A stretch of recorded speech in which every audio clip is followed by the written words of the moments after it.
arrêtez de vous mentir. Beaucoup de gens disent « Ouais, je suis prêt à être en couple, je suis prêt à avoir une famille, je suis prêt. » La seule façon de savoir si je suis prêt à faire quelque chose, c'est que je suis en train de le faire. Un de mes potes qui préfère les hommes et qui vivait en couple avec un homme depuis des années, il dit « Nous, on est fidèles. » J'ai fait « Ah ouais, c'est trop bien. » Et j'en parle à un autre pote qui me dit « Non, va lui redemander. » Et je vais lui demander. C'est sûr qu'on est fidèles, on s'aime, on est en couple ensemble, après on couche avec qui on veut. Mais ça, c'est notre définition de la fidélité. Donc définissez ensemble, qu'est-ce que ça veut dire être fidèle? Qu'est-ce que c'est de définir ensemble? Qu'est-ce que ça veut dire d'être respectueux? Qu'est-ce que ça veut dire j'en sais rien, de prendre soin de l'autre? Qui est cette discussion? Bienvenue à cet épisode de Viens, je te parle, des vrais trucs sur la vie. Ce podcast est une déclaration d'amour à tous les hommes en chemin.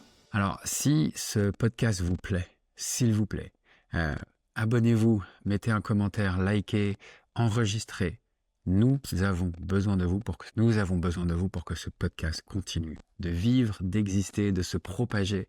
Et donc vraiment, partagez-le à vos amis, à vos proches. Et aujourd'hui, dans cet épisode de Viens, je te parle des vrais trucs sur la vie, je vous abordais toutes les étapes nécessaires pour aller jusqu'à la création d'un couple. Déjà, la première étape, c'est arrêtez de vous mentir. Beaucoup de gens disent « Ouais, je suis prêt à être en couple, je suis prêt à avoir une famille, je suis prêt. » La seule façon de savoir si je suis prêt à faire quelque chose, c'est que je suis en train de le faire. Et ça, c'est une phrase de Jung que j'adore qui dit « Tant que vous n'aurez pas rendu votre inconscient conscient, vous l'appellerez destin et il dirigera votre vie. » Votre inconscient garde 80% de l'information que vous enregistrez dans toute la journée. Votre conscient, il en garde 20%, votre inconscient, il garde 80%. Donc tout ce que vous voulez, tout ce que vous cachez, tout ce que vous ne voulez pas voir, tout ce que vous n'avez pas réussi à traverser, toutes les émotions, toutes les croyances, elles sont là, cachées, derrière. Les Américains ont d'ailleurs fait une étude pour savoir, en gros, comment ça se répartit un peu la connaissance de soi. Et c'est très surprenant. Posez-vous cette question, à combien de pourcents vous connaissez-vous? Une grande majorité de vous va dire quelque chose entre 70% et 90%. Et c'est normal. Moi, ma réponse, je dirais 10-12%. En gros, 10%, c'est ce que vous savez que vous savez. Vous savez que vous savez parler français, que vous pouvez m'écouter, que vous savez faire des maths, des calculs, que vous savez jouer de la guitare, ou vous savez cuisiner, ça vous le savez.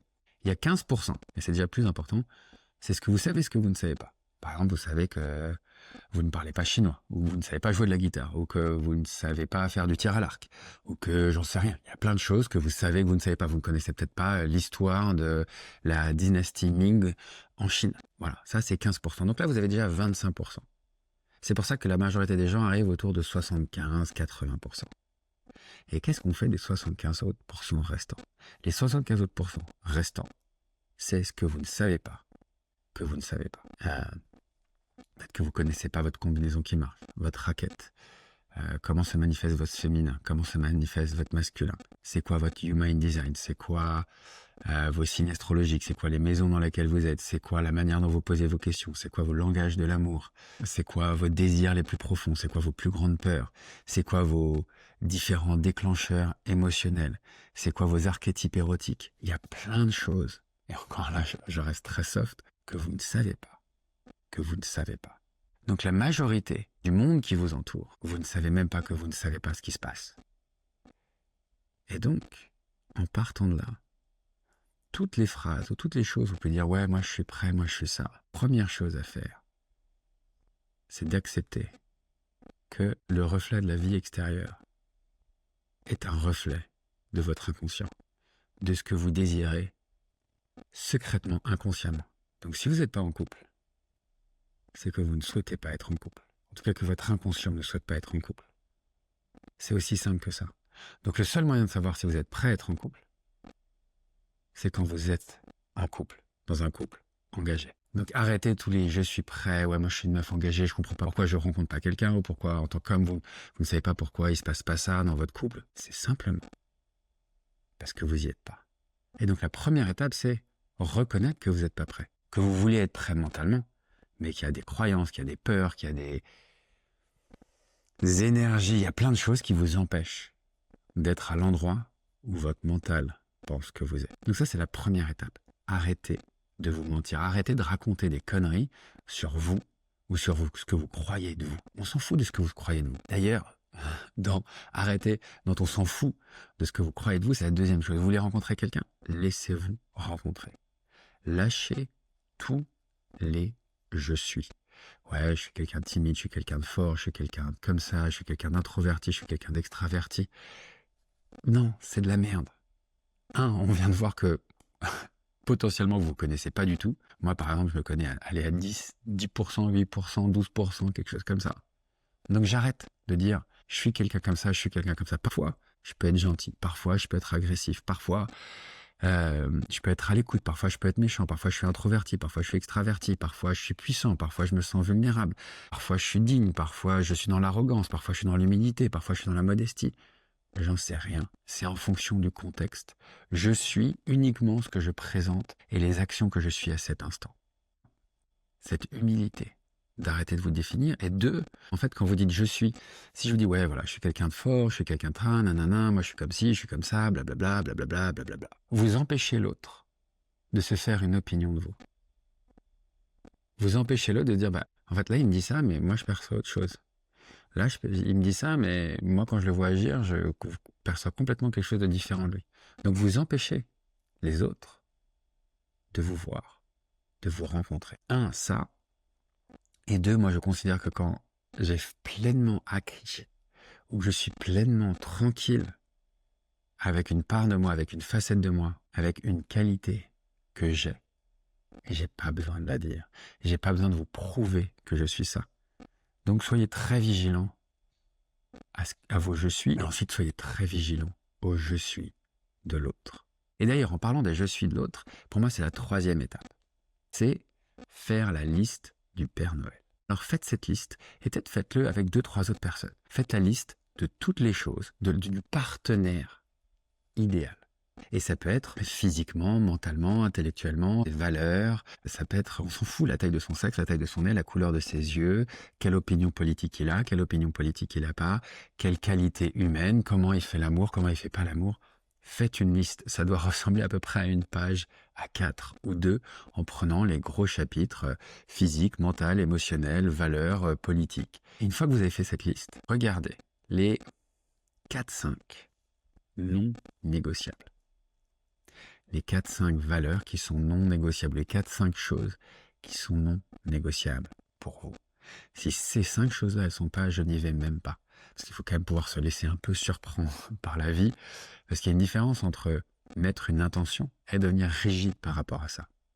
Et donc, vous aurez 4-5 valeurs.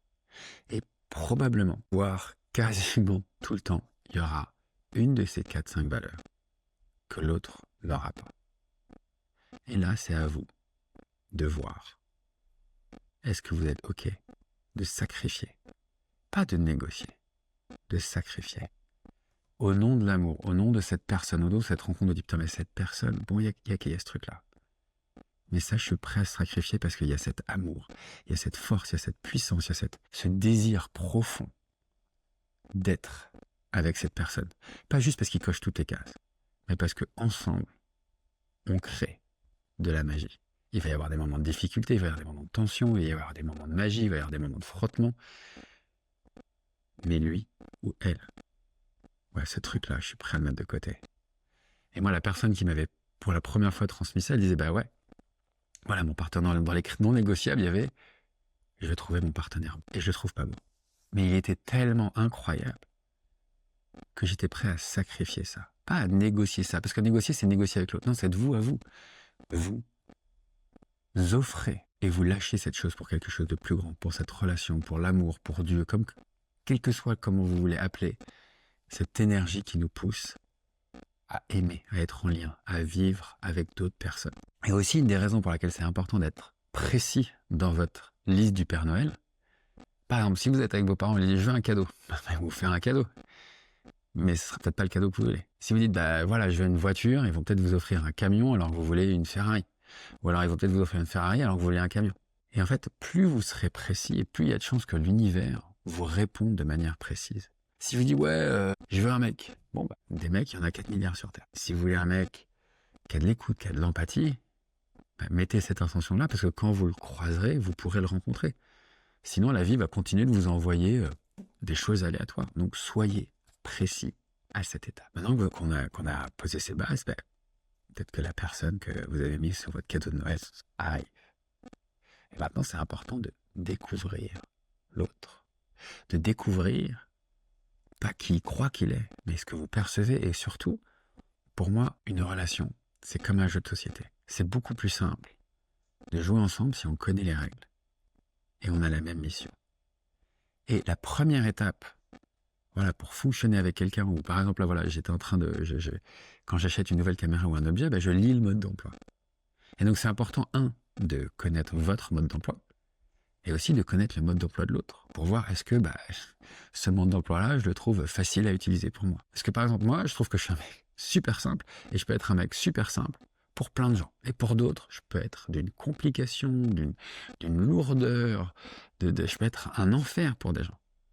Parce que j'ai des attentes, et j'ai des exigences et des niveaux de communication, au niveau de comment faire l'amour, comment se rencontrer, Il y a plein de choses où aujourd'hui, j'ai des standards et des manières de faire qui peuvent être super relous pour des personnes qui n'ont pas du tout envie de créer le monde auquel j'aspire de créer à deux.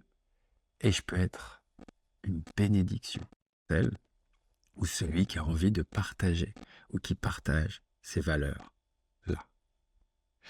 Et donc, quand vous rencontrez l'autre, posez-vous des questions. J'ai d'ailleurs une liste de 100 questions, si vous voulez, que vous pouvez me demander, qui sont un peu des questions pour apprendre à connaître l'autre, ses aspirations, ses envies, ses choses, plus qu'il est dans son quotidien. Et il y a comment il fonctionne au quotidien et comment moi je fonctionne au quotidien. Donc c'est important pour vous déjà de vous poser ces questions à vous-même, à la liste de questions que je vais vous inviter à poser à l'autre. Répondez-y, allez à votre rencontre de toutes ces questions et ensuite demandez-les à l'autre.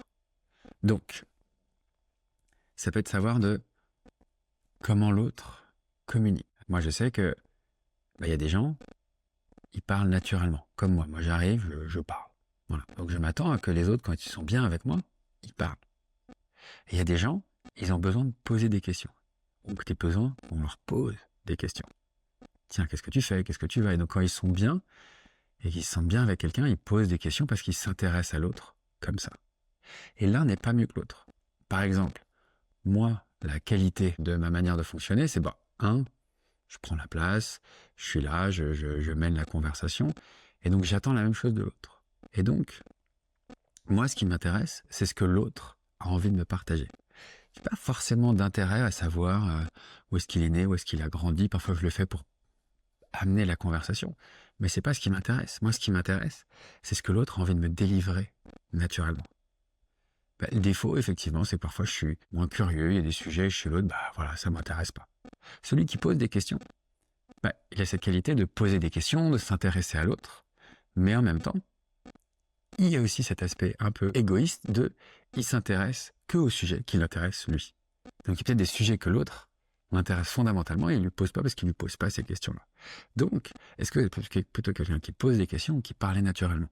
Demandez à l'autre. Est-ce que tu as besoin, pour que je t'invite à parler, que je te laisse la place ou que je te pose des questions? Ça peut être ensuite aller découvrir vos langages de l'amour. Ça, vous avez plein de tests sur Internet. Est-ce que vous êtes là que des mots d'affirmation, des cadeaux, du temps de qualité, être au service de l'autre? Et il m'en manque sûrement un. Vous irez regarder les 5. Ensuite, être allé vous découvrir vos archétypes érotiques.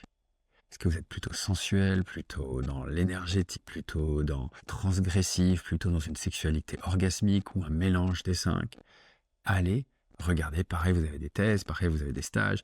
Moi, j'organise une série avec 2 autres personnes de 5 stages sur ça, si ça vous intéresse. Ensuite, c'est des questions plus tricky pour savoir avec qui et quel degré de conscience l'autre a, de qu'est-ce qu'il a pu le faire échouer dans ses relations précédentes, pour voir où est-ce qu'il en est et comment ensemble vous pouvez éviter de tomber dans les pièges dans lesquels vous avez pu tomber à l'époque. Et ces questions, ça peut être, quelles sont tes qualités et tes points plus vulnérables en couple. Ça peut être en quoi tu as déjà pu être toxique dans une relation. Toxique, la majorité des relations toxiques, elles se font à 2. Donc en quoi tu as pu contribuer à la toxicité de ton dernier couple? Pourquoi tes derniers couples se sont arrêtés?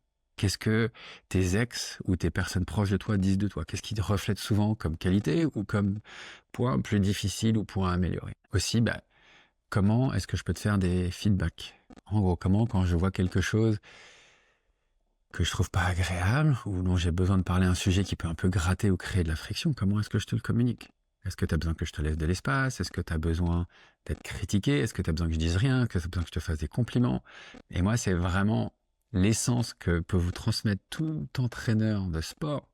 Il existe 3 types de sportifs. Ceux à qui il faut rien dire, ceux à qui il faut dire ah tu fais de la merde, et ceux à qui il faut dire ok tu peux me faire, vas-y, c'était déjà très bien mais vas-y il y a de l'espace là. Et si tu confonds les 3, c'est le caca.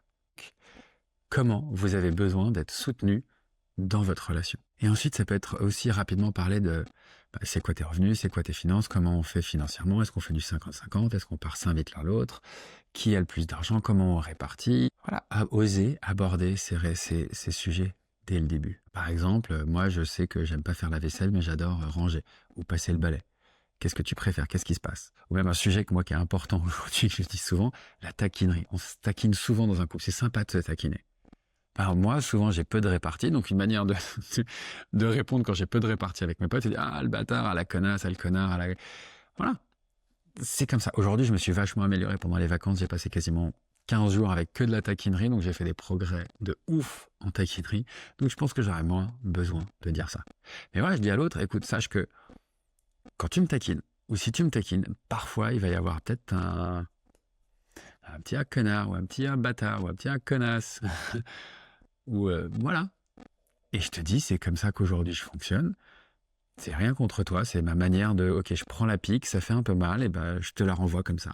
Basta, on se taquine comme ça, et parfois j'y arriverai, parfois j'y arriverai pas, parfois je serai doux. Mais sache que voilà, c'est une chose. Ça te va, ça ne va pas. Voyons, on voit comment on avance avec ça. Et c'est toujours, on voit comment on avance. Qu'est-ce qu'on fait? Parce que ça, une fois que c'est là, on avance ensemble. Et ça, vraiment, si vous voulez voir ce que c'est que la définition d'amour, je vous invite vraiment à regarder l'épisode avec Marco Poichiche, absolument somptueux, et aller jusqu'à la fin quand il me demande qu'est-ce que c'est qu'aimer. Parce que c'est la réponse la plus sincère, authentique que j'ai pu donner sur ça. Et justement, sur ce qui est à toi est à moi, ce qui est à moi est à toi, et que maintenant on est dans le bateau ensemble. En fait, si tu as du mal à baisser ou monter la voile, je peux te critiquer, mais moi j'ai besoin que la voile elle soit levée ou elle soit baissée à un certain moment. Donc comment on le fait ensemble, même si toi là t'es en train de galère, même si t'as un moment de difficulté, on est ensemble dans le même bateau. Voilà. 4e point, soyez engagés avec vos valeurs. Donc ça c'est important de poser, c'est quoi vos valeurs, c'est quoi vos non négociables. Il y a les non négociables sur l'autre, mais c'est non négociable dans la manière de communiquer. Par exemple, moi, je veux être dans une relation monogame exclusive. Par contre, moi, je veux pas qu'on m'insulte. Par contre, moi, je veux que si jamais je prête un objet, on me le rende. Posez la manière et découvrez la manière dans laquelle vous avez besoin de prendre soin de l'intérieur de chez vous et communiquer à l'autre pour que l'autre ait le mode d'emploi et puisse jouer avec vous. Et n'essayez pas de négocier les valeurs de l'autre. C'est un jeu de mots que j'aime bien. En fait, quand vous négociez les valeurs de l'autre, vous le dévalorisez. Et vous n'avez pas envie que l'autre vous dévalorise vous, et vous n'avez pas envie de dévaloriser l'autre. Donc, soyez précis. Et il n'y a pas de négociation avec les valeurs de l'autre. Voyez où est-ce que vous pouvez vous rejoindre. S'il n'y a pas d'espace pour vous rejoindre, c'est un espace où vous savez que vous aurez besoin de lâcher prise, d'accepter que l'autre, peut-être que toute sa vie, il sera en retard. C'était peut-être un point essentiel pour vous. Peut-être qu'il y a d'autres choses qui sont tellement incroyables pour cette personne que vous serez prêt à lâcher sur ce non négociable. Et après, bien sûr, vous pouvez demander à l'autre de peut-être faire un bisou à chaque fois qu'il arrive en retard, de dire un désolé, il y a peut-être des choses. Mais s'il est comme ça et qu'il ne souhaite pas changer, non, la balle est dans votre camp. Vous ne pouvez pas toute votre vie dire « Ah ouais, c'est mon mec, ça me fait chier, il est en retard. » Enfin, vous pouvez le faire, mais vous pourrissez vous-même et la relation sur un point sur lequel il ne veut pas changer. Et donc ça, c'est vraiment des discussions à avoir sur certains points. Est-ce que tu veux changer sur ce point-là? Oui, non. Est-ce que je peux continuer à t'aimer? Et avec la personne que je vois là et pas avec la personne que j'aurais aimé que tu sois. Ça, c'est extrêmement important. Et ensuite, dans ces valeurs ou dans ces trucs, par exemple, si on se dit qu'on est monogame, qu'est-ce que ça veut dire?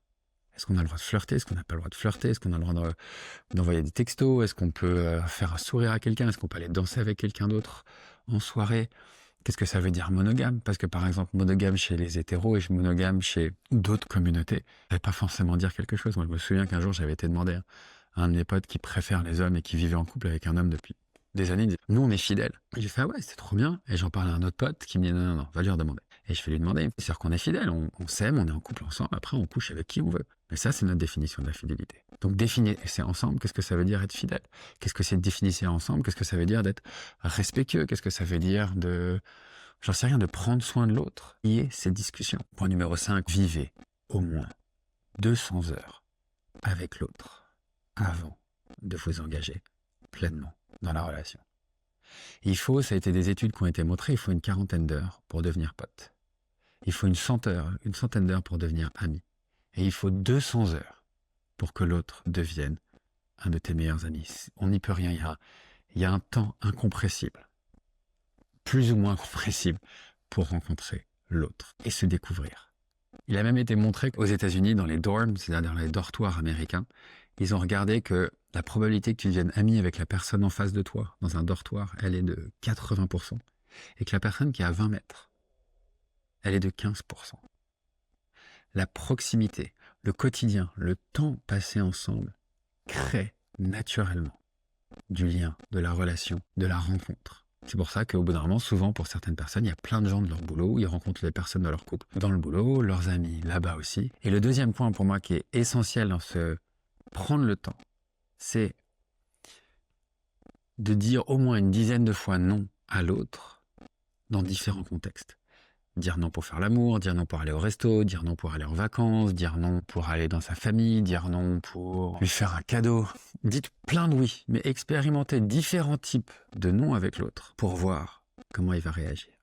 Et moi, je réalise à quel point, au moment où je dis non, et je me place, et je pose, par exemple, un non négociable, une valeur, et je prends soin de moi. Parce que quand vous dites non, vous dites pas de non à l'autre. Vous dites oui à une part de vous. Là, j'ai fait des vidéos sur ça et j'ai une formation justement sur l'intelligence relationnelle. Donc, allez la voir si vous voulez en comprendre plus sur comment fonctionne une relation et sur comment dire non. Et donc, à ce moment-là, quand vous posez ce non, que vous êtes ferme, ben, l'autre, il va forcément avoir besoin.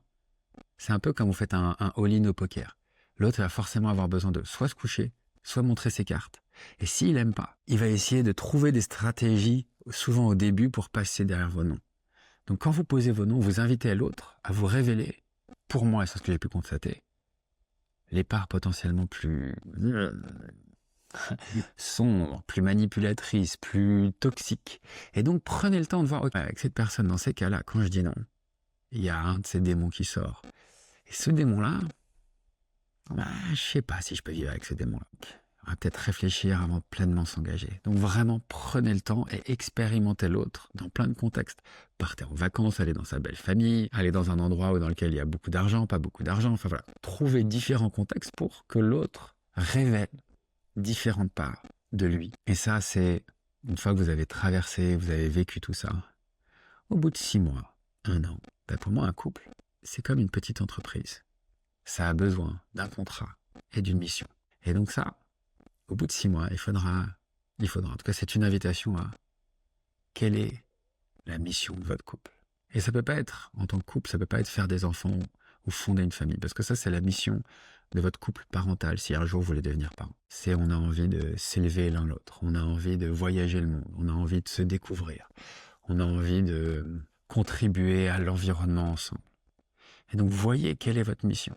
Et avec ça, posez le cadre de comment on fonctionne ensemble chez moi, à l'extérieur, sur l'argent. Voilà.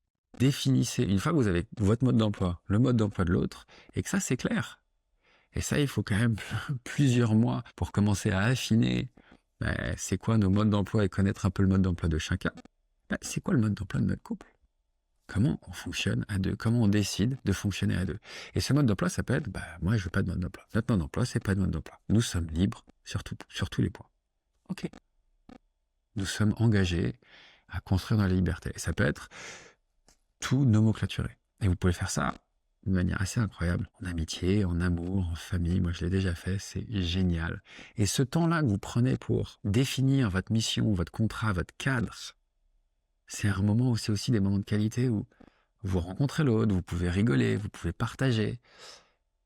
Donc vraiment, prenez Et ça, ce point-là, à mettre dans le 200 heures et les non négociables, il y a la première fois que vous allez passer une nuit érotique ou sensuelle ensemble. Posez-vous, faites un release. J'ai plein de vidéos sur ça, on vous mettra les liens dans la vidéo. Release, c'est comment créer un cadre. Et moi, je sais qu'aujourd'hui, si une femme ou un partenaire sexuel à un moment ne peut pas faire ça avec moi, c'est pas quelqu'un avec qui j'ai envie de passer du temps.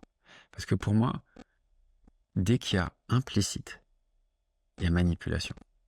Pour moi, chez moi, dans mon référentiel, implicite égale manipulation. Dès que quelqu'un ne sait pas poser un cadre, ne sait pas dire les choses, ne veut pas rendre explicite les choses, c'est qu'elle a des choses à cacher, qu'elle veut manipuler. Moi, ça ne m'intéresse plus d'entrer dans une dynamique comme ça. Et donc, le release en accéléré, c'est quand vous rencontrez quelqu'un, c'est quoi tes statuts de relation? C'est quoi tes envies, le E? Le L, c'est quoi tes limites?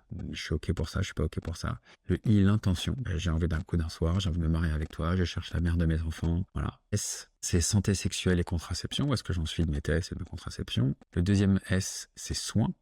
Après l'amour, moi j'aime bien qu'on passe 5 minutes à se faire un câlin.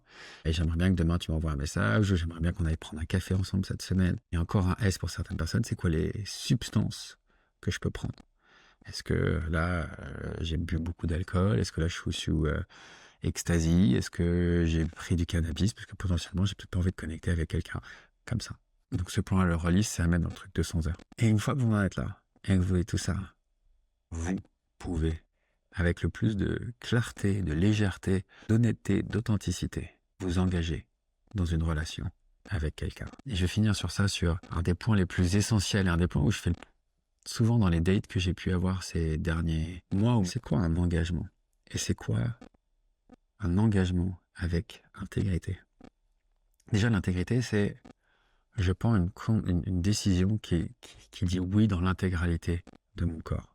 C'est-à-dire que mon corps physique, mon corps émotionnel, mon corps éthérique, mon corps mental disent oui. Et je sais au moment où je prends la décision que je pourrais tenir cette décision. Et le monde de l'intégrité, c'est un monde dans lequel on donne du pouvoir à ces mots. Quand je dis quelque chose, l'autre sait que ça va se passer. Il y a besoin de confiance dans un couple. Je peux avoir complètement confiance en moi et avoir quelqu'un en face qui n'est pas du tout fiable. Et je peux dire, en fait, moi j'ai confiance en moi, je suis bien, mais là, tes mots n'ont plus de valeur.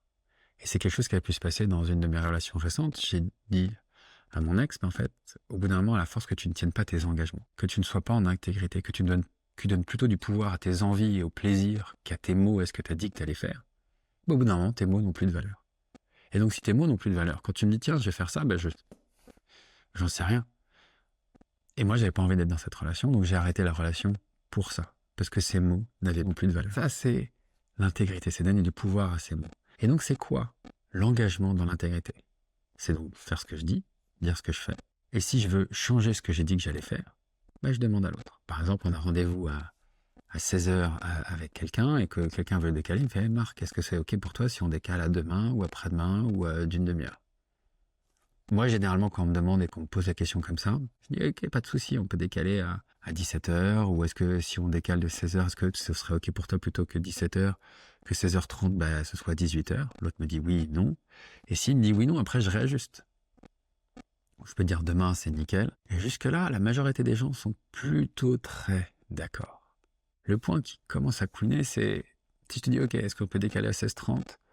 Non, moi plutôt 18h. Non, moi 18h, je fais pas. Je fais alors OK. On garde 16h. Non, mais Marc, non. On garde 16h. Tu m'as dit 16h. On reste à 16h. Et donc, au moment où je te dis, est-ce que je peux changer si je te dis non? C'est non. Ça, c'est un engagement. Parce que si, quand je te dis non à changer le truc, toi, tu le changes. C'est-à-dire qu'il n'y a pas de valeur, il n'y a pas d'engagement. C'est là où il y a l'engagement. C'est si l'autre te dit non, c'est important que tu sois là à telle heure, à tel moment. Ça, c'est l'énergie de l'engagement. Ça, c'est l'énergie de « Ok, j'ai dit que j'allais faire ça. Ok, pas de souci, Marc. C'est pas à toi de payer les conséquences de mon changement. » Par exemple, et c'est un exemple que j'aime bien donner, je vous prête une voiture. Vous me prêtez votre voiture. Je la pète, je vous la rends. Et je fais rien. Ça va être difficile que la prochaine fois, vous me prêtiez de nouveau votre voiture. Parce que là, vous devez assumer pleinement les conséquences de mes actes.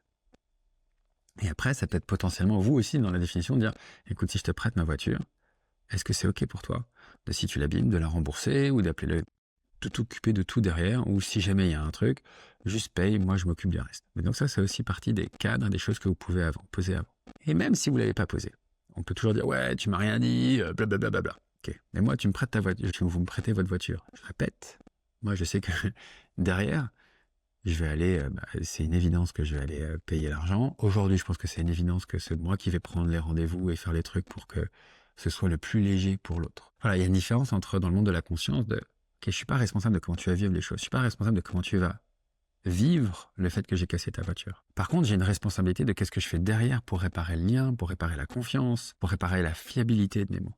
Et donc, si je fais rien, potentiellement, je vais perdre. Vous me prêterez plus jamais de voiture et potentiellement, je vais perdre une amitié. Donc, c'est là où c'est important d'honorer, de voir comment on est là pour les conséquences de ces gestes et de ces actions. Et donc, quand un engagement, quand l'autre vous dit non, eh ben, c'est non. Et à vous d'aller puiser en vous pour